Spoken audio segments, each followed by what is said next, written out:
All right, you guys, my man is talking about the process to death. Let's get in. The word might not be for him no more.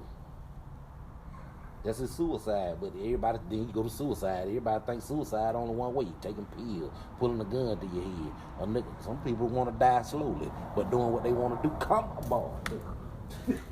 People got the concept of suicide only certain ways. Killing yourself with pills and just fall asleep, or killing yourself with a gun in the head. People might want to die over a process. That means he want to do the crack and don't care about dying, but it might take 20 years for him to die from it. He want to die with a process. Boy, come on now. Some people don't see that. That's that one way or another thing what we was on. That's the middle thing right there. This nigga want to die with a process. Yeah. A lot of people gonna die through a process. You feel me, bro? Gossip. And the reason why a lot of people gonna die through a process, cause truth be known that a lot of us smoke cigarettes. That's a process. You know what I'm saying? That's a process. You know what I'm saying? A lot of us keep going, you gonna die one day from eat unhealthy. You know what I'm saying? It's a process. Gossip. That's what we do. Shit. You know, that's just how we take ourselves up out of here. Some people die right there, some people die later. That's it. You know what I'm saying? It ain't no particular time schedule. Ain't no particular time schedule to death. He feel like he playing it smart. He think, and there's levels to this shit out here. Always. It's always somebody above you and somebody up under you. Always. So the one that he feel he better than the motherfucker that pulled a gun on his head and did like that, but he up under the motherfucker that ain't even thinking about death. Right. He just want to live. He just trying to live. So that's the motherfucker that's above him. Gossip. That's the motherfucker above him. The motherfucker up under him, but who that took himself out that day. Bow. Gossip. He did it with a process, so he think he better than that man that took himself out with the gun. Yeah, because at the end of the day, you know you're killing yourself. Yep. You know what I'm saying? Even the cigarette smokers, gossip. All right, you guys, look. With gossip, when telling your truth, this is what I'm looking for. I'm looking for you to say gossip right before you hit them with the punch. Because when in conversation, we know when we coming to make our point. So by using gossip is your safe word. Use gossip as a word to be like, I ain't trying to offend nobody, but this is what it is. Because that's your truth. Or this is our truth. Gossip. Real be recognized. You know what I'm saying? We born here into a process that a lot of us are just choosing to partake in. Because really we ain't got no choice. Going into a school system, that's a process. Coming degrees, levels, 1 through 12, associates, bachelors, masters. You know what I'm saying? So, you know what I'm saying? We going into this process and we trying to look at each other with the side eye because, okay, your process to get to death is different from his. You know what I'm saying? But the thing about it, you still partaking in this process. You know, it's like ain't no avoiding it. You can't get around it. You know what I'm saying? The court system is the process. They gonna subpoena you, bring you in, try you. You know what I'm saying? And most likely, shit, you can go to jail or get off. That's a process. And guess what? That process lead to death too. Cause they killing a lot of people behind their jails, behind them bars. You know what I'm saying? And so it's all a process. All of it is leading to death, you know, and perhaps, you know what I'm saying, when we realize what's causing this process, maybe we can stop it. You know, I was watching Dr. Valentine one time, and he was on somatic death. And you know what I'm saying, I found it to be quite entertaining and informative. The information that the brother was dropping, you guys should really take a listen to it. Somatic Death, it's on YouTube. You know what I'm saying? He talking about back in the day. You know what I'm saying? Way back then, how, you know, we was breatharians. All we needed was the air and the sun to live. Can you imagine that all you need is the air and the sun to live? That's me getting out my bed every morning, stretching and yawning. It's a beautiful day in the neighborhood. A beautiful day in the neighborhood. Could you be mine? Would you be my neighbor? Well, so, you know what I'm saying? That's like, that's it. You know what I'm saying? I ain't got to worry about cooking no food. Got to worry about needing to piss. I ain't got to worry about, you know, so much stuff that we have to worry about on a day-to-day basis just for survival. You know what I'm saying? That's a life unimaginable. I mean, really, guys. I mean, have we not put thorough thought into this? Like, what is the purpose of all this? You know what I'm saying? And I'm just happen to be the type of person that not just ask that question, but seek the solution. You know what I'm saying? I'm like, it got to be a way to stop what's going on. You know what I'm saying? Because everything that's going on is killing us. The food we eat, you know, I mean, everything. You can't really name something that's out here for your benefit. I mean, really. Not even the damn water. Not the air. I mean, nothing. And you know what I'm saying? It's all been polluted. You know, from the stuff I've researched, you know what I'm saying, it's done intentional. Gossip.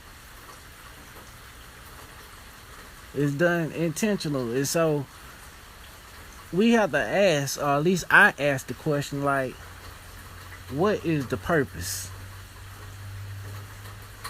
or meaning behind all this, and who is behind all this? So this movie, Lucy, came out.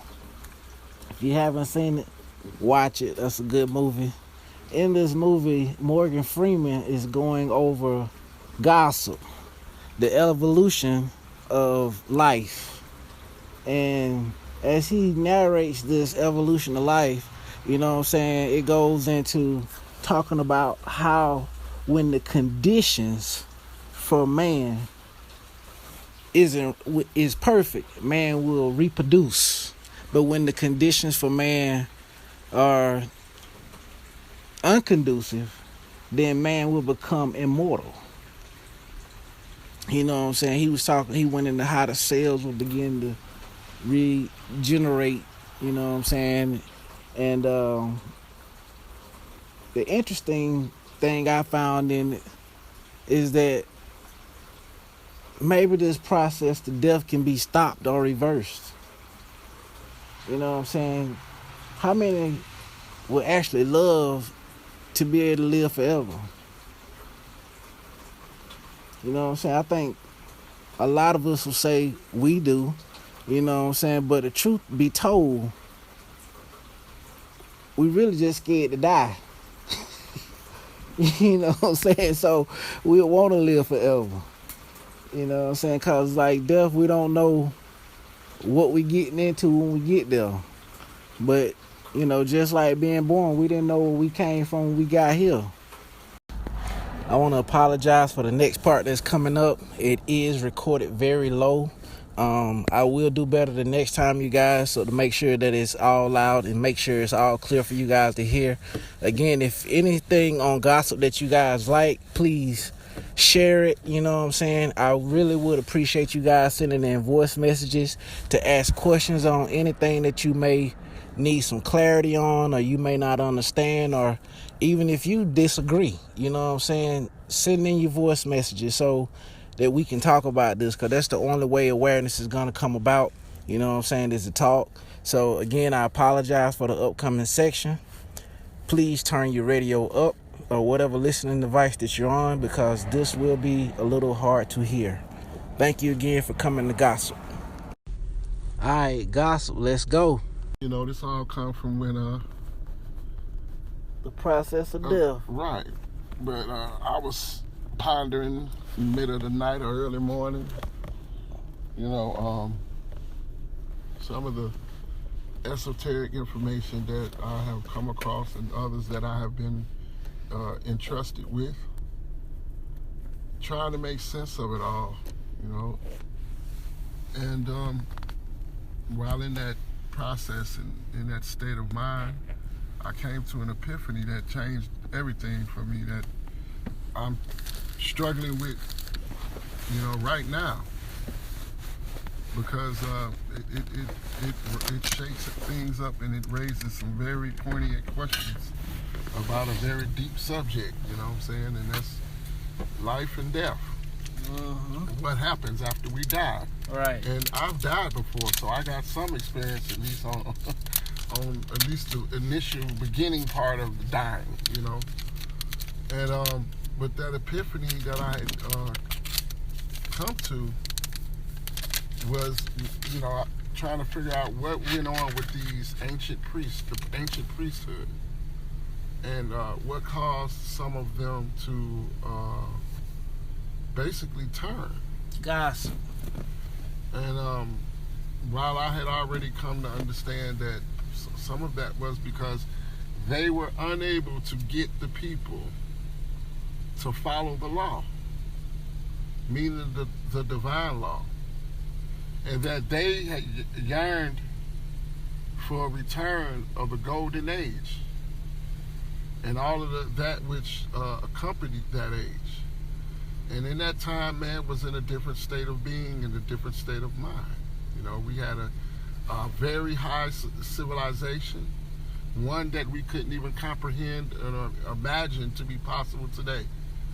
And that civilization far surpassed the one that we have now. People think that we are more advanced than our ancestors, and that's nonsense. We couldn't even lace our ancestors' boots. Okay? It's just that the civilization and the technology was built upon a totally different premise than what it is today. Our ancient ancestors saw fit to build along with nature instead of against it or in opposition of it or in perversion or corruption of it. And so we tend to misunderstand some of the structures that we see today, but yet we couldn't build those structures today without technology. And we don't understand even how to even begin to do so. Yet they did it, and they did it all over the world. But in that day, they have left us what remnants and fragments we have left of that information. It was clear that they were trying to tell us something about the world, and about life and death, things of that nature. And so I from time to time, would try to ponder and understand what it was they were trying to tell us in its various facets and layers. And the other nights, again, while trying to understand the mindset of those ancient priests that turned on humanity and understand what were their motivations. And I came to realize that it was because they discovered something about the ultimate destiny of all human beings and of all life forms in the cosmos. Right, right.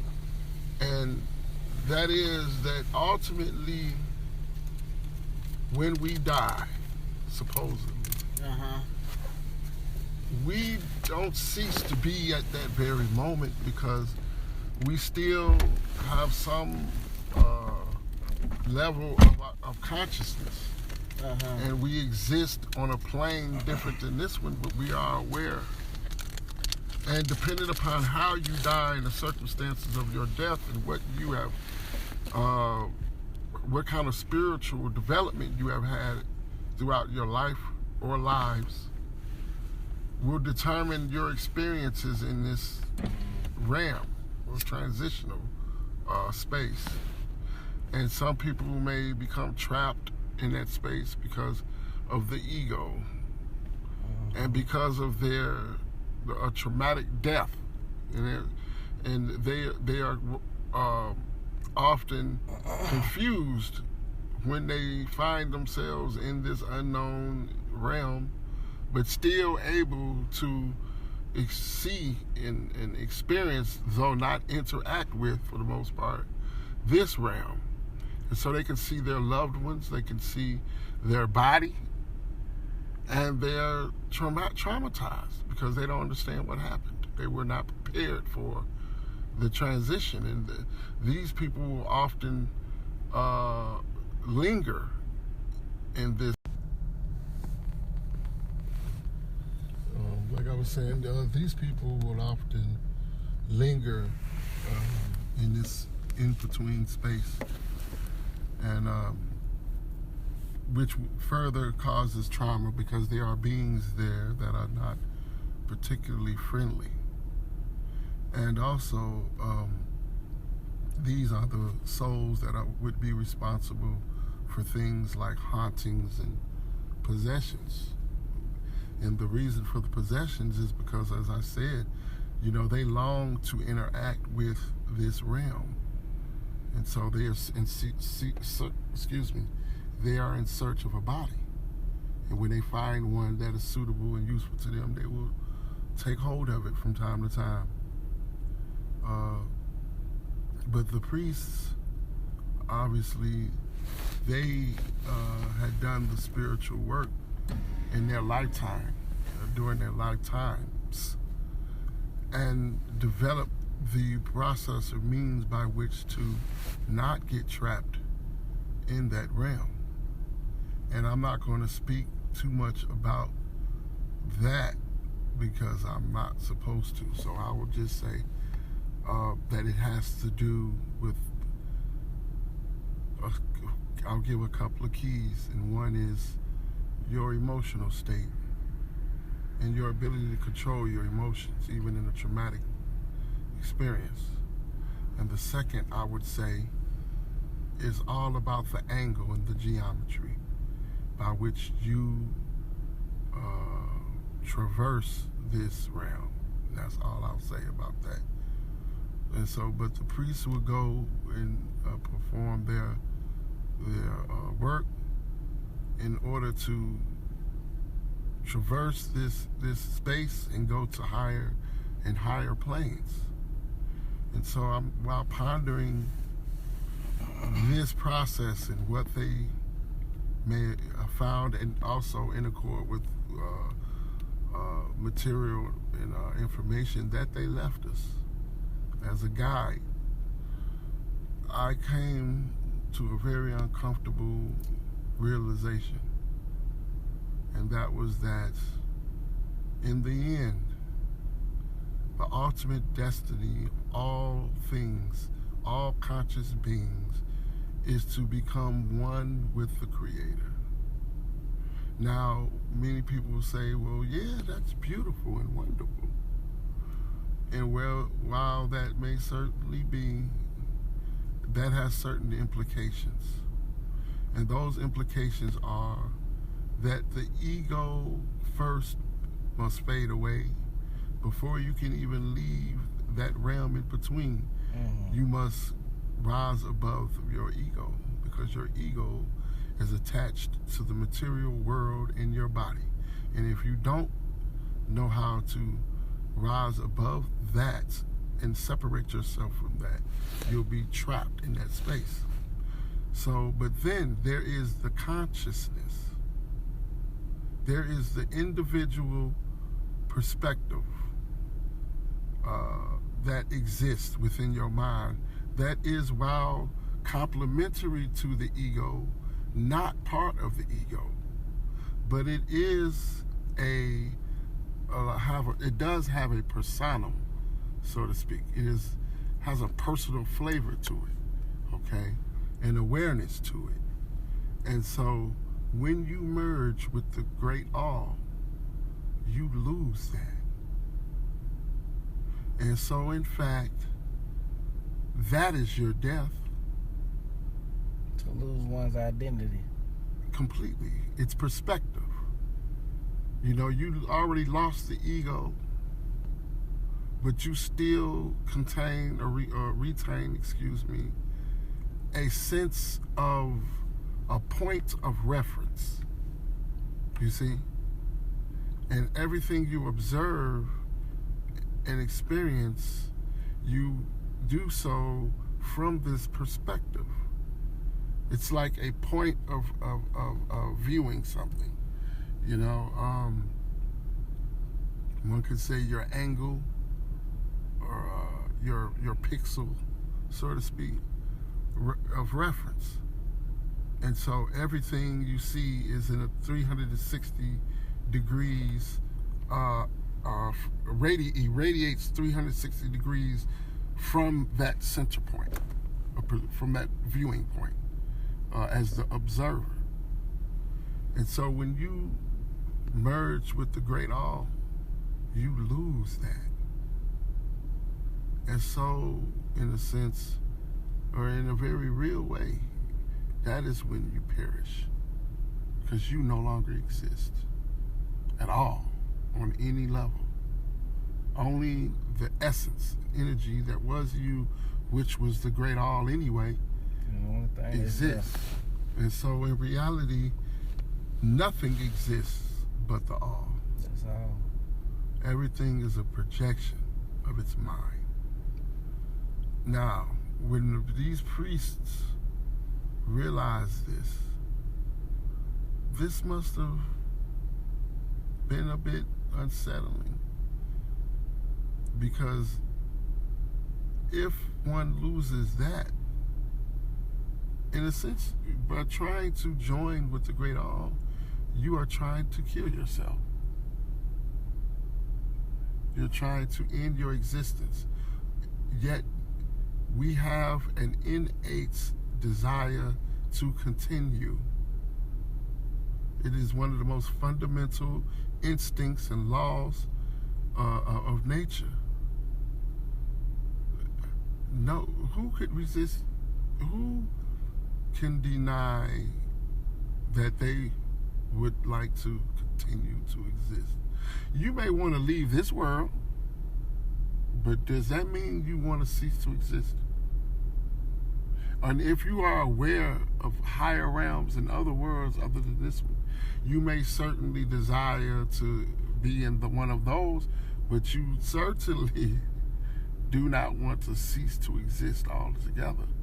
I think that's a very difficult decision if it was yours to make, for anybody to make, no matter how spiritually developed they were, because it means that the spiritual work ends.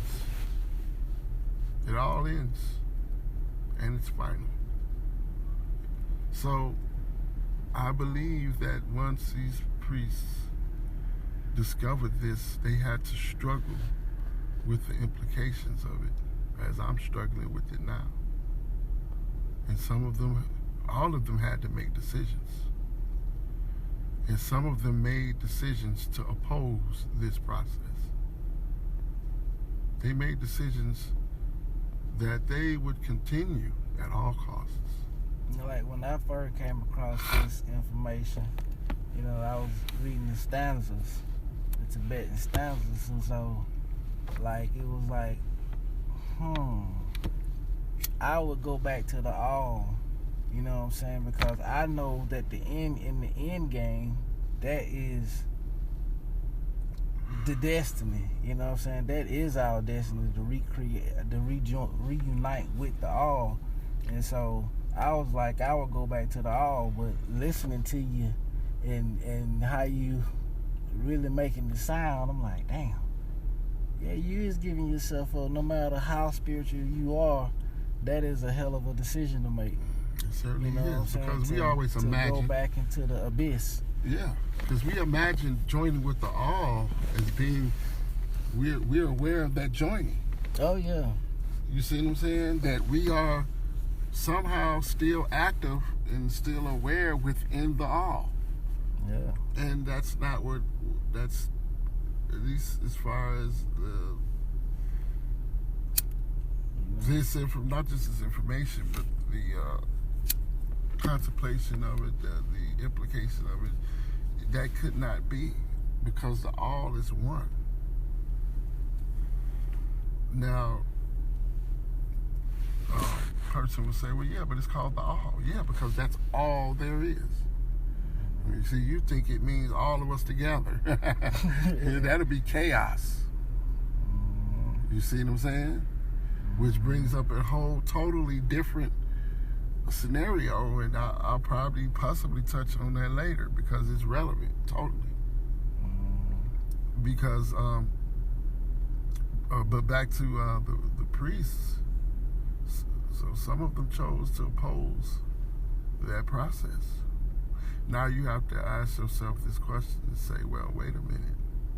If they oppose this process, and this is the process that the Creator set in motion, and they are in opposition to the Creator. That's right. And that can't be denied that certainly so. So then these priests would be the devil, or what people see as the devil, or whatever. It's not a being, it's beings. That's right. And these beings are not necessarily evil. Per se, they could be, certainly, but it's not necessary. It's simply that they wanted to continue. And that they chose, they said that if the Creator gave us free will, if it is not our will to perish, then how can it be profane or wicked? That's right. To exercise that which the Creator gave us full and complete jurisdiction over. That's right, because at the end of the day, it's still really the Creator's decision. Exactly. Regardless of which way it goes. Because He gave us that will. That's right. Or it gave us that will. That's right. And so that's why they can justify what they do. And to them, the ends does justify the means. Because at the end of the day, it is all about continuing. Okay, so now then when you look at, or when I looked at, well, what kind of, what acts, what events, what would this bring about? What would they have to do? What would happen?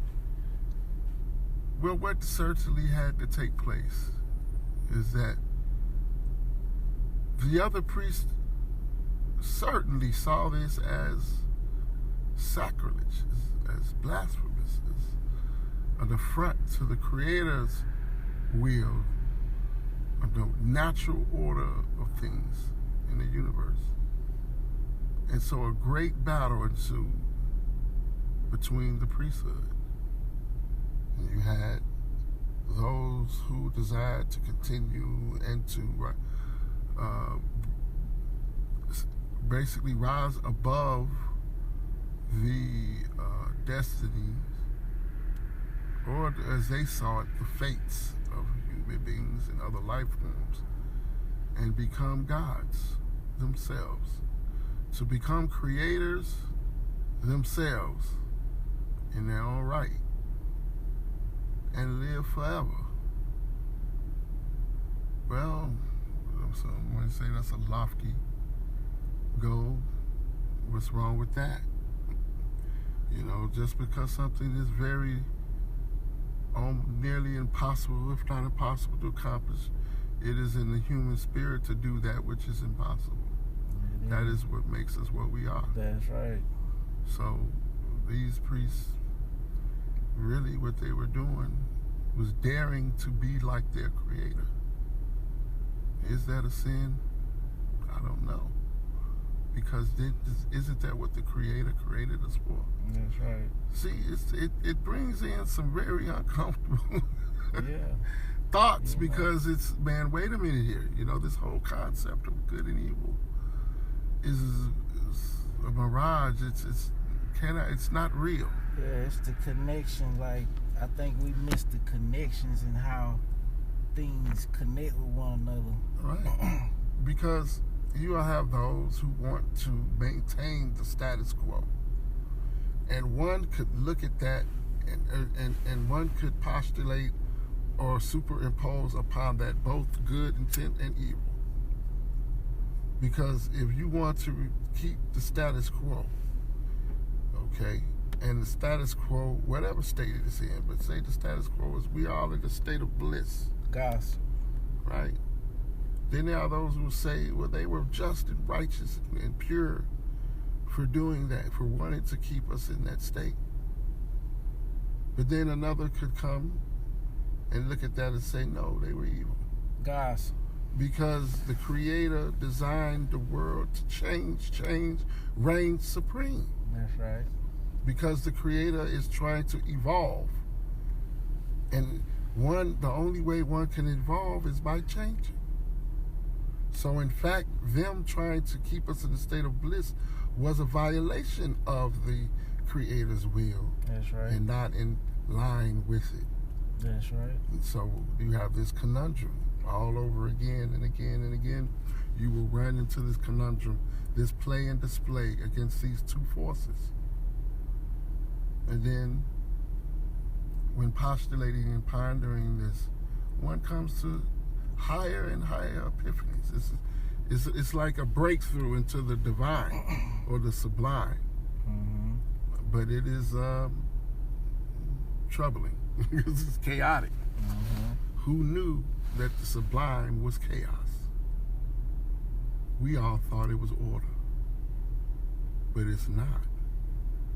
So when we hear this saying with the supposed Illuminati saying out of chaos will come order, they are absolutely right.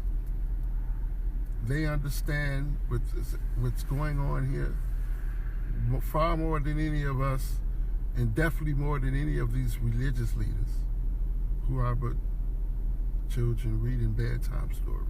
Uh-huh. But these men have developed their understanding to a level far above the common man. That doesn't mean that they are better, Right. but they are better prepared, better trained, better educated, and that's a fact. So to say that, well, we are anyone to say they are equal to them or those who are on that path, those people are fooling themselves, and they are engaging in intellectual masturbation because they pretend to be that which they are not. And certainly if one is more capable and educated in any discipline than I am, that person is my superior in that realm, period. It's the ego Mm-hmm. that desires to be something that it has not attained. That's right. You see, so these people claiming to be wholesome, pointing the finger at the so-called elite, themselves are profane and outlaws and criminals. Mm-hmm. You see? Because they are not doing anything in pursuit of what they're supposed to be doing. And then they'll say, well, that's because they set this system up. Will you let them do it? Did you stop them? Are you saying that they are God and all-powerful and you can't stop them? Yeah. Then bow down and submit. That's right. You keep giving See? them power. Why Yeah. would they stop? You the one made them God. That's right. You blaming them. You know, it's still it's foolishness. That's right. But If we all made the choice to go back to the all, because I personally feel that once the unification take place, that there in time will be another division. Because Exactly. Because that's the change. You see, preemptive for my one, where I was going next with You it. know, and if we all decide to go back to the all, guess what? These beings that we have made gods, they will have to come back too, because they need our energy to go on. Yes, this is true. This is true because this is how they continue, because they use humanity's powers to construct the world of their design and choosing. They need our participation. And without that participation, their world will unravel instantaneously, and they will be there bare naked in the cold. Okay? And so that is absolutely true. But what I don't know if I don't want to go into a certain part of this information because it's too not personal, but it's too sacred to me to go into it. I feel you. And so I'm gonna try to avoid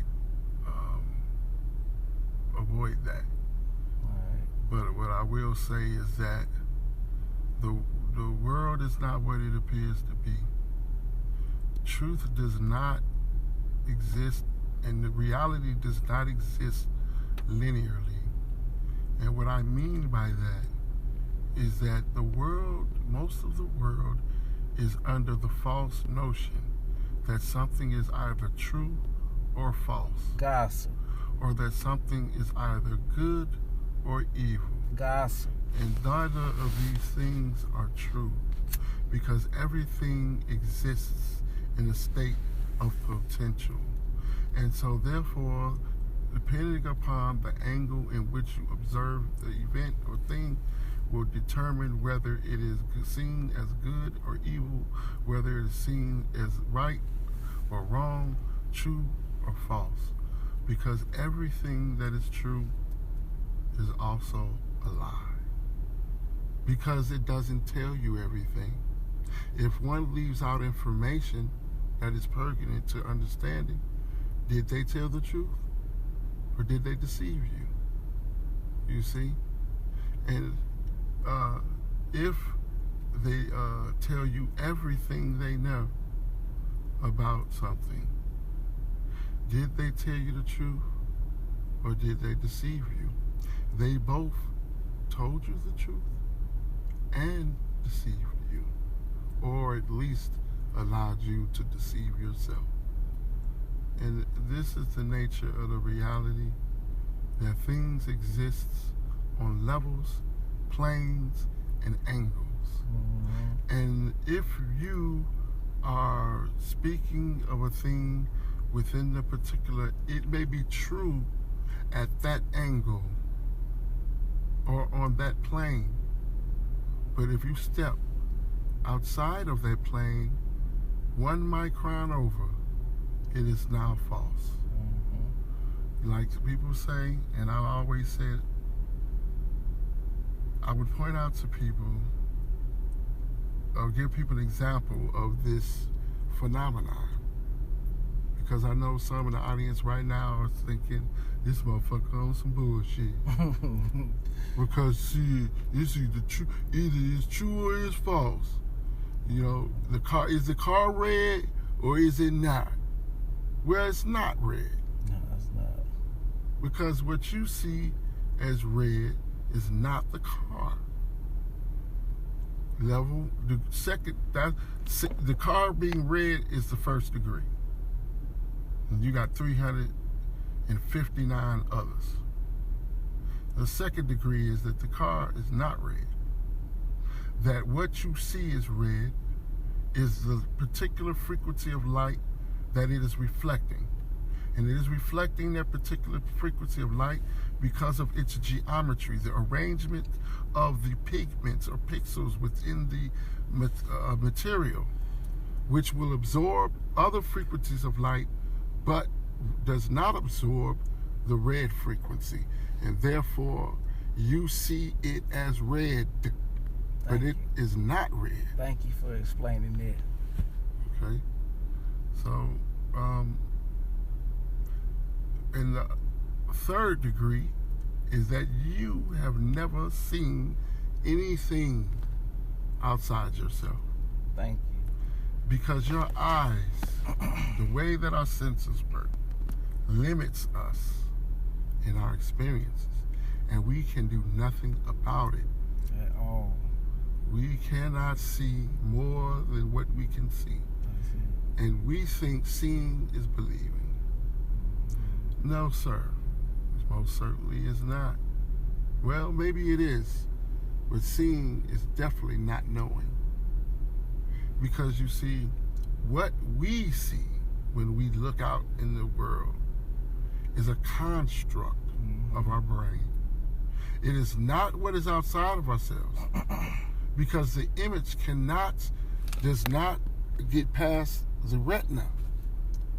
Our eyes are not directly connected to our brain and our nervous system. Therefore, what we see cannot be a direct transmission of that which we see externally.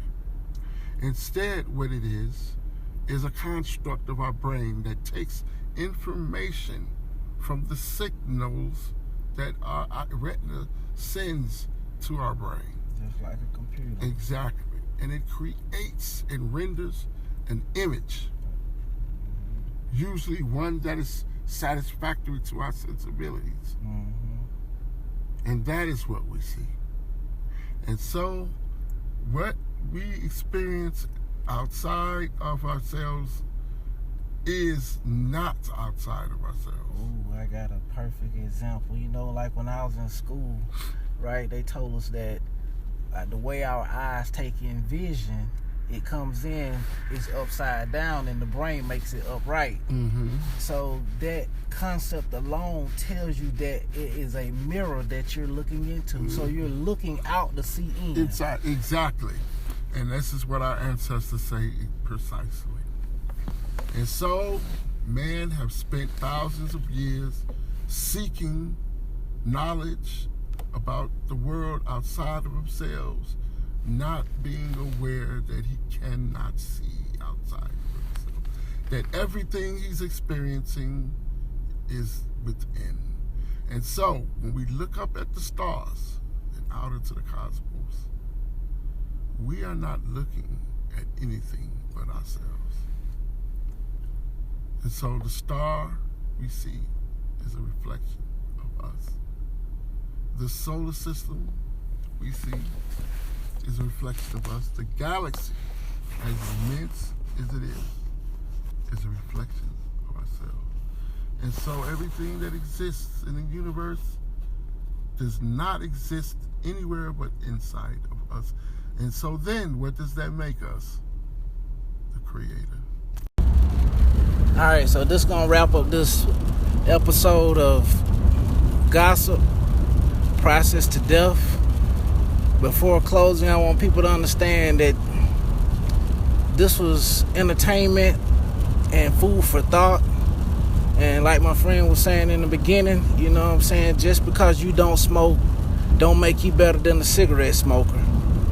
The cigarette smoker is not better than the crackhead, and the crackhead is not better than the man that just went and blew his brains out.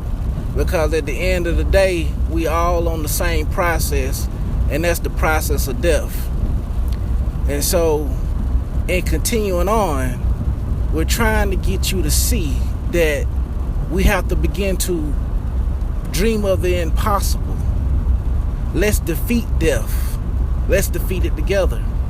Because it's possible. And like my friend ended in the end, he was like, at the end of the day, we are the creator. We are the all in all. The all in all projects itself through us. And at the end of the day, that is our destiny, to return to the all. And by returning to the all, we can create anew. Thank you guys for listening, and I hope you check out our next episode of Gossip.